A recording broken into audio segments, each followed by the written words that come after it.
Woo! Let's go! Video game time. No, yeah, desktop notifications are off for me, so I have not been getting any notifications at all. Well, I can hear him through the call. That's another one. Did you hear that? I'm not George, I hearing think it might be you. anything. George, I really think so. I turned mine off. I'm not hearing anything. Shroob, you said you didn't hear The anything, whole- right? No, I don't hear anything. I am. They're getting more frequent now. What is Do you happening? just have like a Discord, like just Discord, like sound just in your head, just randomly? They've invaded my mind. Oh god. Yeah, I'm not hearing anything on my end, like, at all. Okay, I'm just going crazy. Oh, salutations, gaming enthusiasts. George Mario Nerd here, also joined with Benson of the Game Dimension and Shroob Invader. That's excellent. So, salutations, game enthusiasts, and today we are talking about the battle systems of the Paper Mario games, and they vary greatly. Of course, we've got the original two, which are the ones that are very popular and everybody loves them. Then we've got Super Paper Mario, which had barely a battle system to speak of, besides just platforming and jumping and enemies. Then we've got Sticker Star and Color Splash in the arts and crafts era that most people hate and think is kind of pointless. Then we've got Origami King, which shakes things up with lots of puzzles. So, discuss. How does one structure a conversation like this? Start with the original. Yeah, I Oh, was wait, gonna I haven't say- played the original Paper Mario. Well, Yay! I was gonna say the original like two are easily the most iconic systems for so many reasons, and it's literally just like I don't like using this term a lot, but it is kind of like this Mario. It's like with Mario and Luigi especially too, because these systems can be very similar. It's baby's first RPG. Like, you get your items, you get your attacks, but you also have ways to counter these attacks and not have to rely on RNG, which is like percentages on if an attack hits or not. It's all up to you to determine how much you get hit for, what you get hit for, if at all, and what your attacks look like. Like, it's literally rewarding you for being as skilled as possible without having to rely on, like, anything that Pokemon does, for example. Yep. Yeah, And I gotta be honest, I don't know about EXP. So I was actually replaying Color Splash, and we'll obviously get to Sticker Star and Color Splash. But I obviously thought like the main reason I like the original two, or mainly Thousand Year Door, because I haven't played the original Paper Mario. Yeah. I originally thought it was because of the EXP. Like, you actually be able to buff your stats. That's not the case. I think it's just because the battle system itself is just fun, and you actually react in a good, well-controlled way. Yes. Yeah, it's I agree. weird to I think absolutely about. agree. That's the thing about it, honestly, because what is it? It's literally oh, I'm gonna really burn for this one. It's basically the first two games. If you take away the EXP of this game, it's literally what Origami King wants to be. It's basically it just rely on your skill, all these different attacks, all these ways of doing things, no other gimmicks. Like, you could literally take away the EXP and you would still like your stats would sort of go up anyways because of items and loot and all that stuff, and you would still feel that rush and power, and battles wouldn't change too much, it feels like to me. Yeah, I agree. What about you, George? I don't know, because like the original two games, Yeah. like the EXP, if you ask me, is the main thing that sets them apart from like Sticker Star and Color Splash. Mhm. But like functionally, I mean, the way that battles work, it doesn't feel super different. I don't know. Like, I mean, I suppose you've got flower points, isn't it? Instead of perishable moves to use. Yep. But it doesn't functionally feel super different to what comes later, to be honest to me. Yeah, I I dunno. agree. I Yeah. don't know. I'm trying to like when I'm like replaying Color Splash, when I continue doing it, I really want to figure out what's different. Like, what's really different from separating it from like Thousand Year Door to Color Splash? Because I mean, both technically have EXP, Yeah. quote unquote. Yeah, sort of. Yeah. So it's Hammer scraps don't do a great deal compared Yeah. to EXP, but there's something. it's just I don't know. Like, there's something different. It's There's something different there. I couldn't really tell you because again, never owned a Wii U, so no Color Splash from me. But I'll take your word for it for whatever you guys are talking about with Color Splash. Let's go. But I mean, the original, it's tough because Oh, from wait, what I'm the only one who's played all of them. Oh my god, that's Oh, right, you have. Yeah, I actually think so. You have. I control the conversation. I'm the most knowledgeable. Wait, Uh, Shroob, remind me again, which ones have you not played? I've only not played the original Paper Oh, Mario. that's it. right. That's right, yep. Oh, I mean, Well, it's on the Wii U Virtual Console if you want to get that. it is, yeah. Yeah. And, like, it's 'Cause not... Some of us here have a Wii U. Whoa, Sorry. look at us, I have a dead console on arrival. Oh, Oh. scary. Look at that, all you have now is Color Splash. Everything's being ported to the Switch. Oh, Oh, how spoopy. spoopy. But no, honestly, and this is just me, this is just me being an RPG enthusiast as it is. I've always preferred the first two, like the first two games when it comes to combat. Again, Oh, Or- yeah, 100%. Origami King, don't get me wrong, has interesting ideas. Yeah, In fact, I agree with that. anything from like beyond Super Paper Mario has interesting ideas. And again, I have my own thoughts on Super Paper Mario. They're not bad, don't worry, but like we'll get to that soon. But anything I'll give credit is different. But the thing Yeah. is, at the end of the day, it's an RPG series. You can do all these. If you try to flood your RPG with too many mechanics, as we've seen with other series before, that are just there to either kill time or make a battle go longer than it needs to, then you've systematically failed as an RPG. Because you're making a grind for EXP that's inevitable a lot more worse than it needs to be. And that's where I feel like the later games sort of get it wrong at times. As much as I love Origami King and what it does. They remove the grind for XP entirely, don't they? They do a little while in, yeah, exactly. But, like, that's the thing with Origami King. But also, too, you can easily skip those enemies. And that's another problem with that game, is that you can literally, unless it's a forced encounter, you don't feel like you're threatened at all, if I'm being honest. That's true. So, that Well, it's substituting one problem with another, I feel like. Well, I suppose your opinion on that depends on whether you really mind, because like when I said this in my Sticker Star video, but I just didn't mind. I just did the battles anyway, and Yeah. it didn't bother me. Like a lot of people, it's a deal breaker that the battles don't really mean anything, and you just go into battles to get coins, to get stickers, and then use those coins and stickers on more stickers and more battles, and it's just a perpetual cycle of pointlessness. But I don't really care. I just play the battles, have a good time, and move on with my life. And that's And it never really bothered me. Yeah, and that's my thing with Sticker Star that I'll give credit for over Origami King. At least it gave you something that could be used that you couldn't really find as much in the overworld. Like, yes, you could find stickers in the overworld, sure, but they weren't in heaps like coins are in Origami King. Like, you can completely ignore everything. You could bash a tree multiple times for confetti. You can literally find heaps of coins anywhere in Origami King. So it literally makes battles almost useless at ways. Sticker Star, I will give credit where it's due. At least when you enter a battle, you get something in return that can help you not just with future battles, but also boss battles, so it gives you some incentive to come back. I will give Sticker Store that benefit of the doubt.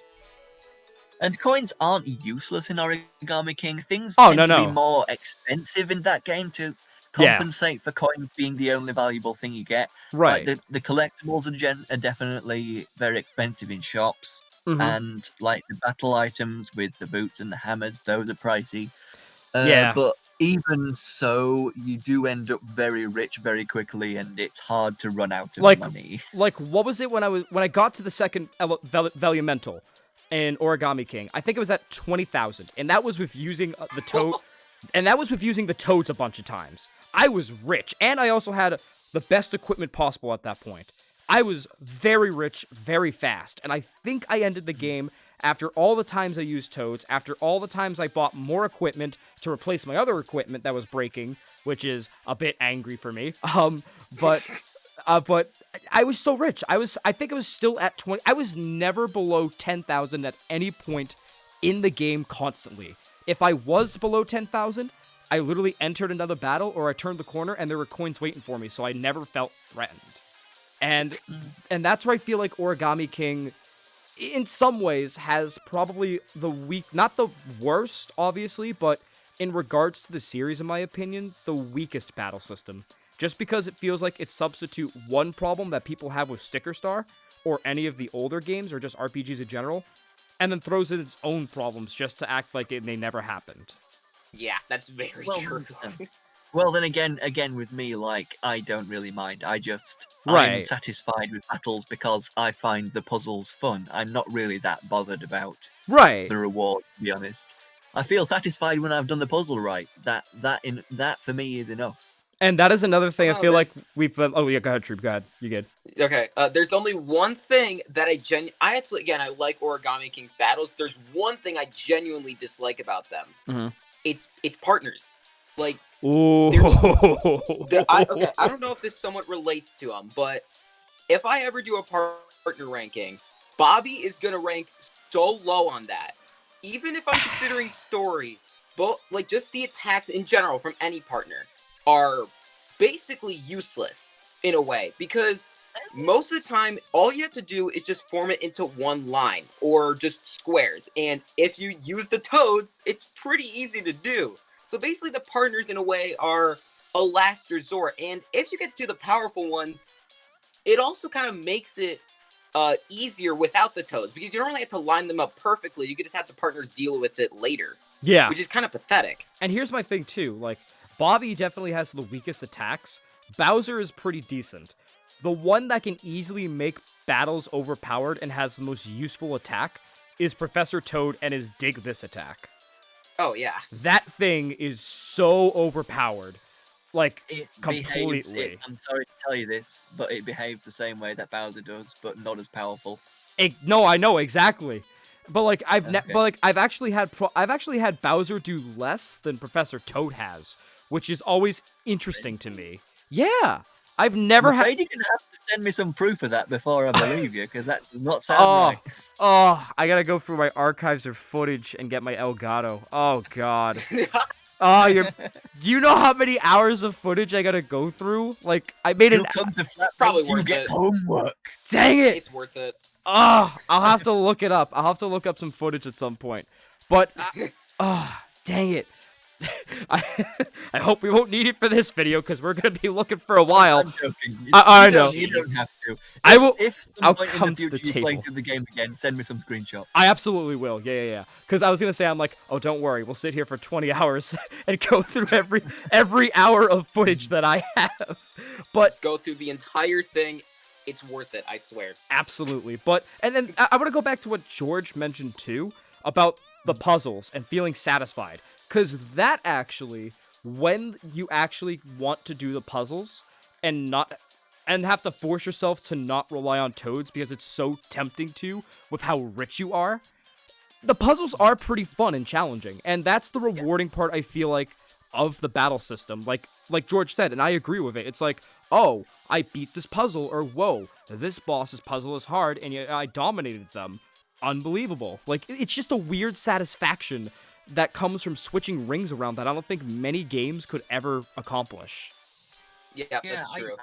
I didn't use the toads very much. I spent a lot of coins on extra time to solve the puzzle with, to the point where a lot of the time I probably lost money on the battles when I was spending lots of money on getting extra time. Yeah. The toads were like, if I was really, really stuck on like a three turn thing that you got to move it 3 times or whatever, Yeah. then I would use the toads to do the first move, and then I would finish it off myself. But like, yeah, that's the sort of thing, like, that game kind of relies on you and like your self-control to give yourself satisfaction from the battles. Yep. Whereas the other games, you win the battle, there's a satisfaction, the game gives you that reason to be satisfied with the battles. But in Origami King, it's kind of, you have to resist doing this thing that negates the battle entirely in order to be happy with it. It's resisting temptation, and I absolutely like the way you put that, honestly. That's very good. I guess I'm always very tempted then. I just use them Me too. I'm constantly. gonna hold the X button. I'll do it. Dude, I'm gonna do it. I'm gonna Nintendo. do it. I'm I swear gonna do it. I'm gonna do it. Origami playthrough, but I don't let go of the X button. But to be honest, in regards to battle systems, obviously I said the first two. We already talked about that a little bit. Origami King, it's probably number 4 on the listing for me. Not Dreamcolor. I'm confusing my RPGs for a second. Color Splash is definitely last, just because I haven't played it, obviously, so it just has to go there. But number 3 for me is Super Paper Mario, and it's not because of anything big, but it's because it's such familiar combat that we see in Mario games when it comes to, like, platforming. It's just platforming in many ways, and that is, a lot of people don't like it, but I really like the combat in Super Paper Mario. I think it's really good, despite what people might say. That's actually my favorite thing about the game, 100%. Like, obviously the story is amazing, but obviously if you played it many times, I've replayed Super Paper Mario 5 times. So the story is just, like, it's not there for me. Obviously sometimes it comes, but most of the time I'm just enjoying the platforming, which, and also the enemy encounters, which are actually pretty good.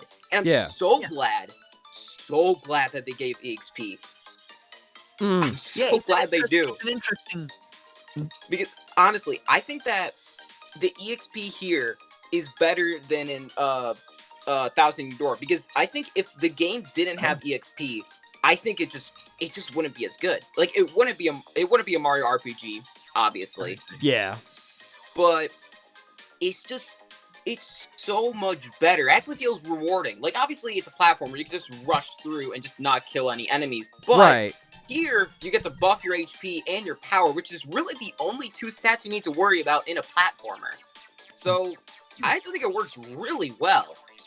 You know what? I've never thought about it that way, because, I don't know, I've always preferred the other 2, but the fact that makes a lot of sense when it comes to the EXP and Super Paper Mario. Like, it would literally just feel like any other Mario game, but with the paper aesthetic. Like, obviously you have other RPG stuff there. Like, you have the story and the worlds and these RPG tropes, and, like, what else is there? There's also just, like, the items and the equipment that you wear. But EXP, at the end of the day, whether it's, like, EXP in the form of coins or, like, EXP in general, is what makes an RPG. It's that sense of progression. Like, you obviously feel progression any other genre of game, but RPG just makes you feel like, and to put it in general RPG stereotype terms, it makes you feel like you're going from a simple farm boy to, like, this amazing, like, this holy knight of the land protecting against evil, if I may. Like, it just makes it feel together and makes the journey more impactful, because you're growing and you see that you're growing. It's not like Mario Odyssey, where, like, the most growth that you had is which enemy that you're gonna be able to, like, control this time, you know? It's literally the EXP puts it together, and I think that works for Super Paper Mario, especially because some of these bosses are very intense, all things considered, and if you put them in a regular Mario game, they wouldn't feel as right. Whether it's they're easier or too hard, it just wouldn't feel right without the EXP. Yeah, exactly. Well, I think that Super Paper Mario and also Color Splash and Origami King and whatnot, it raises the interesting question, and this is something that I've seen debated across the internet for a long time. Like, what counts as an RPG? Because I've had people call, Sticker Star isn't really an RPG because it doesn't have experience points. And then some people say, Super Paper Mario isn't really an RPG because it doesn't have turn-based battles. And that's, like, what is an RPG feels like such an arbitrary line that differs from person to person that I think that it's an argument that doesn't matter in the slightest and should just be dropped. It's true. Paper Mario is an RPG series, and, like, whichever entry in the series you look at, it has RPG elements that are, like, kind of inextricable from the RPG franchises. And unless it gets rid of all of those things, it's still an RPG. And honestly, the only reason I kind of count it as one, especially Sticker Star, is mainly because Thousand Year Door and Paper Mario 64, I mean, they're RPGs, and it's the same series. Like, that's really the only reason. Well, if you look at Thousand Year Door and the original one, and then you look at Sticker Star and whatnot, like Sticker Star plays more like Thousand Year Door than Super Paper Mario does. Well, yeah, that's very true. At least. It Yeah, no, yeah, does, yeah. And I don't know, that is just the truth of the gameplay, and I don't know, lots of people might be angry in the comments about that. It's Paper I Mario. don't There's know. always someone angry about something in this fan base. Yeah, that's true. Absolutely. Yeah, I don't know. It's just I feel like Sticker Star. Because I'm really thinking like Color Splash. Like everyone was kind of complaining like, oh, Sticker Star doesn't have EXP. So Color Splash, like the developers, hey, we'll give you some sort of EXP, just some sort of it. Right. I still think the battle failed. I still don't think that it worked as well as even really Super Paper Mario. I really don't think it worked that well. With the Sticker Star and Color Splash battles, like I don't think that they were designed as well. Like I don't mind them so much as your average Paper Mario fan, but they're still. Oh, that's my phone giving me a notification. Let me just mute that. Oh, that's a stupid phone. Maybe it loses my train of thought. Yeah, well, oh yeah, like something as simple as in Thousand Year Door, you can choose which enemy you want to attack. Sticker Star and Color Splash, you can't. That is a really, really big deal. It takes away a lot of your agency Yeah. and makes things very frustrating when you try and attack enemies in a strategic way and lining up your stickers and cards, and then it doesn't go right. Yeah. Mm. There is definitely something else. There is something else in Sticker Star and Color Splash that I don't like in the battle system. What's that? It's thing cards. Oh. I think they're creative. Just like you said, Benson. Like you were talking about, like obviously Sticker Star, Origami King, Color Splash, they're creative. They do creative things. They do a lot the thing different. cards are like a good representation of it. My problem with them though is most of the time, especially in Sticker Star, I just didn't know what thing cards to bring into battle. Just randomly. I know bosses actually require some of them. Like I know the Tower Power Pokey fight in World 2, you need the baseball bat. Yep. Now, my first time, I didn't use the baseball bat because I didn't know. And I'm pretty sure it's possible. Like, I've definitely seen people talk about it, but it's just a nightmare without it. You're going to run out of all your stickers. It's just not good. I think that puzzle element's just not good. I think that that's the thing I think that makes the boss battles in Sticker Star, for me personally, fail. Because just the puzzle element in there, which is actually why Petey Piranha from Sticker Star is my favorite fight in the whole game. Because there's no puzzle element there. It's just kill him. Yeah. No, yeah, exactly. That's it. Just kill him. That's all you need to do. Kind of rubbish in those games, really. Like they've got good elements to them. Like all the boss battles in Sticker Star and Color Splash, I'd say have really good music. They've got some They have got some interesting ideas to them.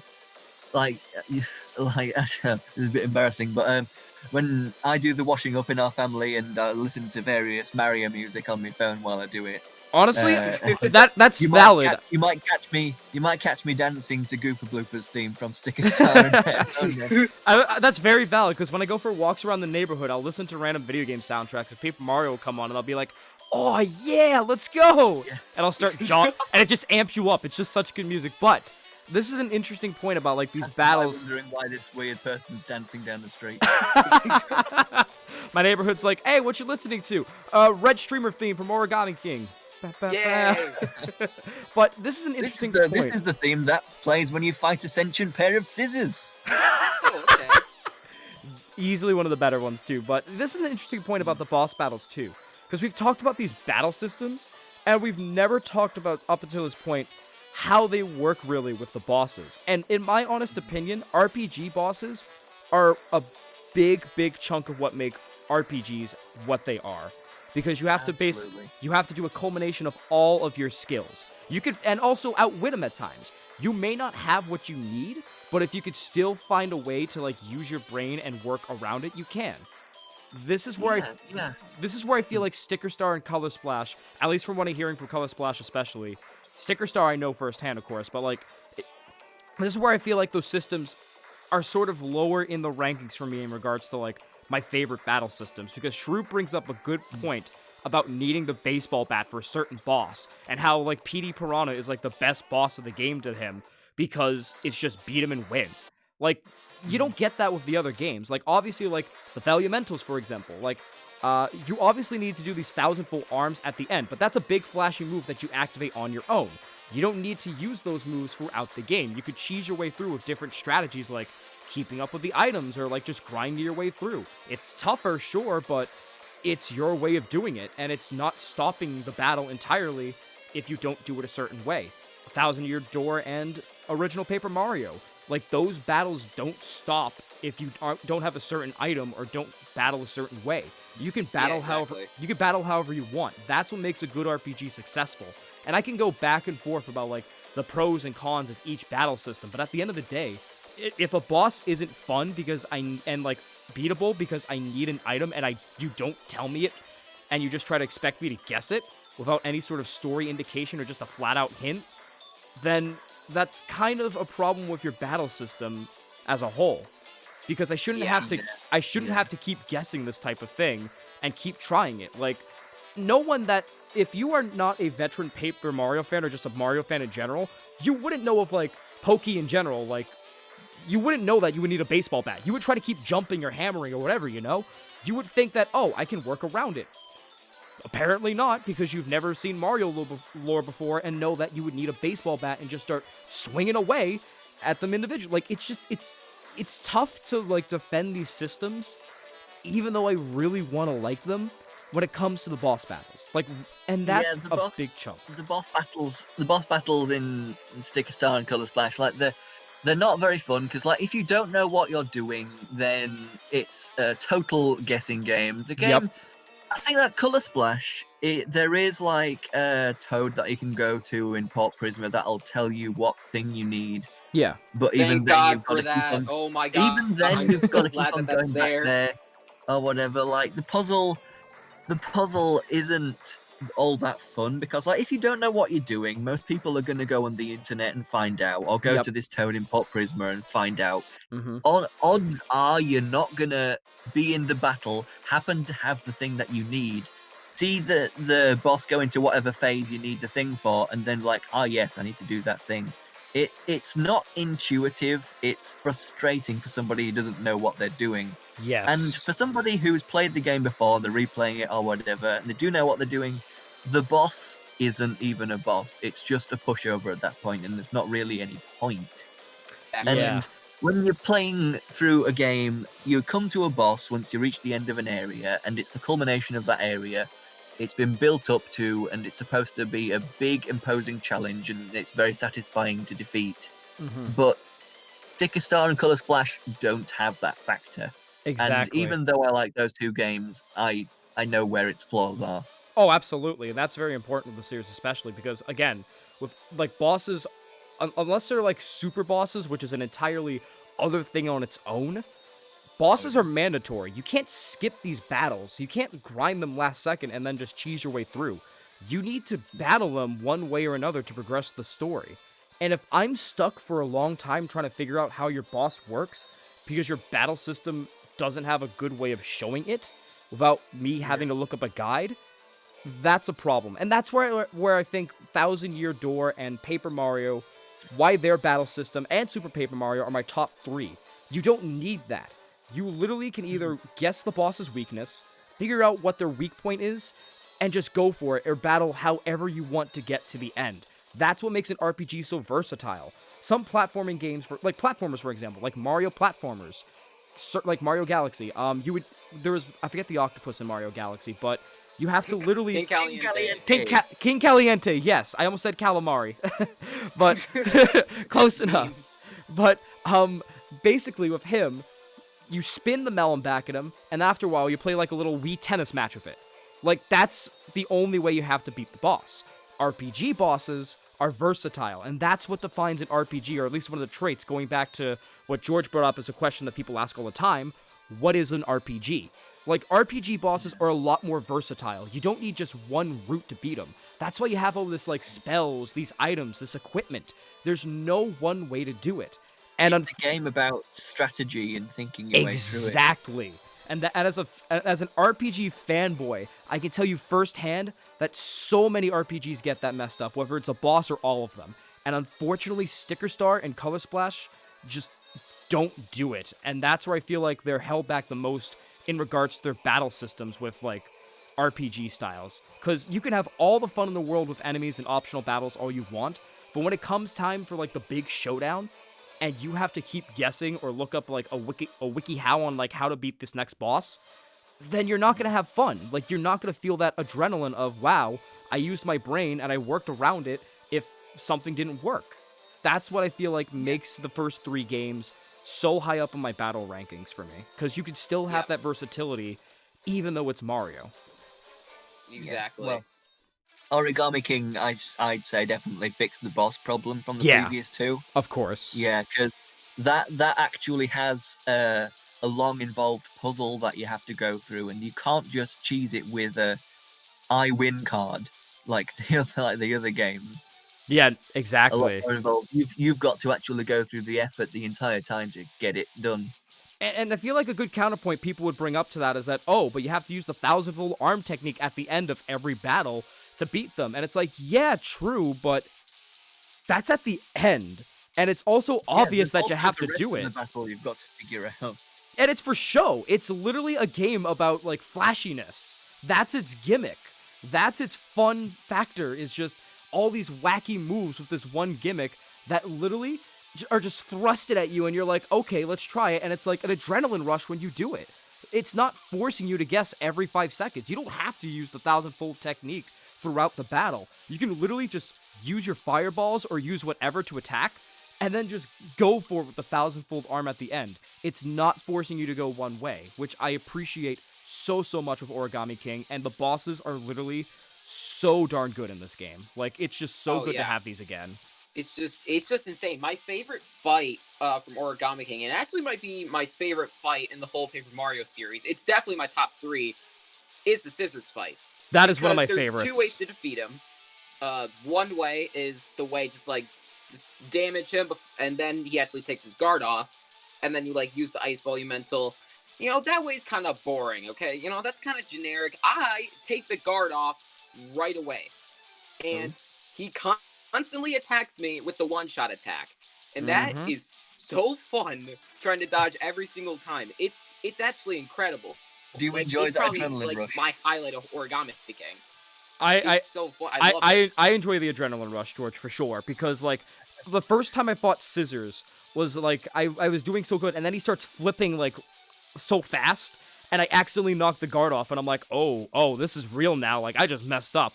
It's just, and then it's like, all right, I could build up the intimidation on that guy for so well. Oh my goodness, it's so good. Like I might agree with Shroop on that. He's probably not my favorite boss of the series, but man, is he like a top 5 contender? Because that is like, not only is it a throw it back at the fans in your face moment of, you said we wouldn't bring fun bosses back, well here you go, but also a moment of, you said these stationary supplies would be stupid bosses, well here you go. It's like throwing it back at every fan that doubted it, and it's so good. Exactly. I thought it looked really silly in the reveal trailer when I saw, oh look, you're fighting coloured pencils and sellotape, and then as soon as it opened his mouth in the actual game, I'm like, I love this. Yes, please. They give it so much flair, but I don't really have much else to say in regard, like, different to the system. Like, I made myself pretty clear on where I stand, and again, this is just like, it's just because I played RPGs for so long, and quite frankly, I find a lot of the changes that Thousand Year Door and the original Paper Mario to do really well. And it's also late, like, the battle system for that is so great that other games are building off of it in their own way, such as Bug Fables and Everlasting Sapling, which is a phenomenal game. I want to play that. I've been meaning to play that for ages. It's on my list. I have had it on Steam, and it is so amazing. You guys will not be disappointed. It uses the battle system so well. And it shows that this battle system, it shows that it's not just the story that makes it good, like Paper Mario. It shows that Paper Mario, it's a combination of the story and the battle mode. When in a world where people are always fighting, oh, it's just the story that makes it good. Or, oh, it's just the battle system. We want the battle system to be good. It's a combination of the two. an everlasting sapling shows that battle system, even decades after it first came out, doesn't really have any flaws in it. It's just basically taking a solid RPG turn-based combat and stretching it out so that way it's got a bit of a Nintendo flair. And that's what I like about it so much. It's a good RPG. That's all it is. Right, We haven't experienced it in so long. It's finally here. I feel we like just that's also reached the something about it, just 36 because we minute haven't we had have? a game like Thousand Year Door. Just, it finally came back. Like, it's finally, thank God, someone listened. we need someone to mark. listen. There are RPGs out there that are similar to this that will carry on the Paper Mario legacy. But we are at the 36-minute mark, so if anyone wants to wrap up their thoughts on the Paper Mario battle systems. One of you guys can go first. I feel like I've had a lot to say about this topic. Yeah, you've had the mic for a long time, Benson. I'm That's true, sorry. Mario. I'm sorry. He has a lot to talk about. Well, I invited But- him to talk about his opinions, and he obliged. Too much for some people, you know. I'll go first. Thousand Year Door, great formula. It didn't have to be kept. Obviously, it didn't have to be the same. Super Mario, it was a downgrade, but it still felt like a good combat system for a platformer. Sticker Star, we're gonna ignore that one. Color Splash, we're also gonna ignore that one. Origami King, it had a good concept, but I feel like the worst thing about the game, I mean, to be honest, Origami King, everything else about it was actually really good. The overworld, the story, everything felt really good. The controls, but the battles are really the only thing I have problems with, which is kind of disappointing because it would have been, like, honestly better than games like Super Paper Mario or Thousand Year Door if the battles were fixed.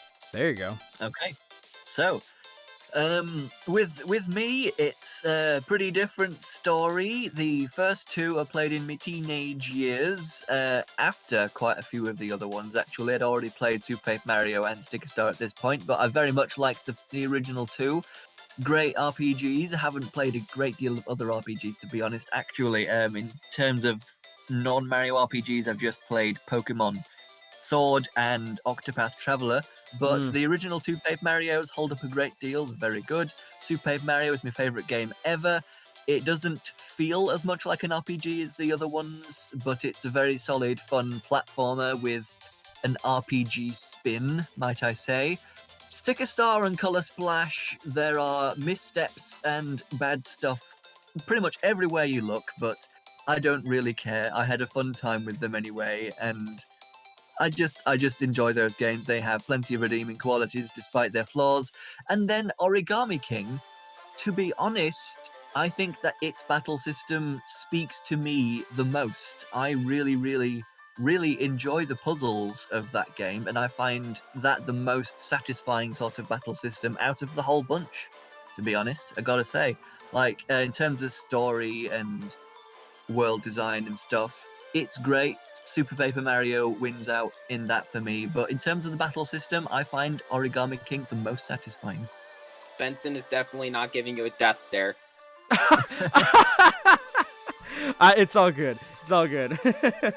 Okay, but I do agree with Origami King, of course, so I'm gonna make this quick. Obviously, first two games, I love those battle systems to death because they take what is really impressive groundwork for RPG battle systems and just, again, Nintendo flair. It's literally just Nintendo flair. Super Paper Mario, it's not, I agree with what you guys are saying, it's definitely not traditional RPG, but this is another topic we could really delve into as to what makes these RPGs each game. Like, that'd be like an interesting one. But Super Paper Mario has those RPG aspects with Mario platforming. And quite frankly, Mario platforming has always been top-notch for the most part and very spot on. So again, really good battle system. You guys hit the nails perfectly. Color Splash and Sticker Star, a lot of mishaps. I'm going to give the pass more towards Sticker Star because from what I've seen and from what I'm hearing with you guys, obviously, again, I haven't experienced Color Splash firsthand, but from what I've seen and from what I'm hearing from you guys, it just sounds like Sticker Star, but more flawed. And I'll give Sticker Star that benefit of the doubt with, like, getting stickers from enemies. It gives you reasons to come back. Origami King, the puzzles, absolutely agree. Make it and make the battle system really, really fun. But that's if you can force yourself to not give in to temptation, which, again, a lot of people are sure to do. I gave in at some point towards the end game because it was just sort of monotonous for me for a while. But the groundwork is there, and I've said it before in so many topics and like my review. I am not opposed to them coming back to this battle system at all. Like flesh it out. Absolutely, they need to flesh it out a bit, but from what I've seen, like, the puzzles are great, and a lot of the groundwork is still there from previous games, but they just need to flesh it out some more and figure out how to keep people's attentions in that battle without having to give in to temptation, which I'm very confident that they can do. So that's where I stand. So my final ranking is probably the first 2 games, Super Paper Mario, then it's going to be Origami King, then Sticker Star, then Color Splash. I do want to quickly mention, sorry, George. I do want to quickly mention, but because of how similar Super Paper Mario is to a platformer, if I suggest any Mario RPG at all, I'm going to be suggesting Super Paper Mario. Not only because the Wii is the most sold console, I'm pretty sure, for Nintendo, so most people have it, but also because it does have that feeling of a Mario platformer, but adding that Mario RPG element. And then I recommend Origami King, because also a decent amount of people have a Switch, and it leads more into the Mario RPG, at least the turn-based part about it. Then I go, like, suggest if you even have a GameCube, if you have that dinosaur console, then I'd probably suggest whoa. Thousand Door. Whoa! Don't date me there. Hold on a second. You just made me feel old. Dinosaur of a console? Whoa! I mean, to be fair, I have a GameCube, so I am insulting myself. I still have my GameCube specifically from when I was a kid. I felt my bones creak on that one. I was like, whoa. I never had a GameCube. As creaky as they are as the dinosaurs. That's all right. Also, George is just like, listen, it's not old. It's not as old, but let me tell you, the Wii, and holds it up with, like, creaky joints. Not as bad as me, but, like, creaky joints. I have my GameCube, George has his Wii, and we're just like, these aren't old, what are you talking about? Now we gotta go take our afternoon nap. It is starting to get old, I gotta say. Like, I first started to feel old when I, like, looked at a game's release date on, like, the home screen, and it said a year. I'm like, I remember this game coming out, and it was a decade ago. But now we're creeping up on the time where it's going to be like, I see a release date, and I'm like, I remember this game coming out, and it was 20 years ago, and I'm going to feel so much older then. I'm 2 years away from my quarter life crisis. You guys are making me have it already. Oh my goodness. You're welcome. I'm 24. I think I'm closer. Oh, you are? Glad Oh, to help. no. All right, let's go. Quarter life crisis, gang. Anyway, so, I think, yes, self-control is definitely what makes me able to enjoy Origami King's battle system so much. Yeah. I personally am able to have a box of chocolates sit on my desk for months before I finished it. So I think that I'm pretty good at self-control, wouldn't you say? You are very that's good. Too good of self-control. Yeah, I gave in towards the end when I was just like, all right, you know what? I'm getting there. I just want to experience the story. But you have more I almost made it the entire game, but then I was just like, I give in. I give props to you, George, my good sir. That is phenomenal self-control. You should taste those chocolate. Yeah, you should definitely taste that chocolate. Well, they got kind of sticky and not as nice after that much time, but still. Gee, I wonder why. Yeah. Anyway, so thank you very much for watching, dear viewers. We're going to try and have a regular schedule from now on. Woohoo. The last one was quite a while ago, but this one will be going up a week after we've recorded it. We're going to try and alternate so that the video goes up once every 2 weeks, and the off week, the other week, we'll record the video so that it can be uploaded the next week. So, thank you ever so much for watching, and if you enjoyed this video, please be sure to subscribe and give it a like and comment. Tell us what your opinions on the Paper Mario battle systems are, and be sure to subscribe to the Game Dimension and Shroob Invader. I can't get your name right. Invader while you're at it. Good enough. I love that. Until next time, farewell, everyone. You guys say bye too. Bye. Bye. Bye. I didn't know. Bye.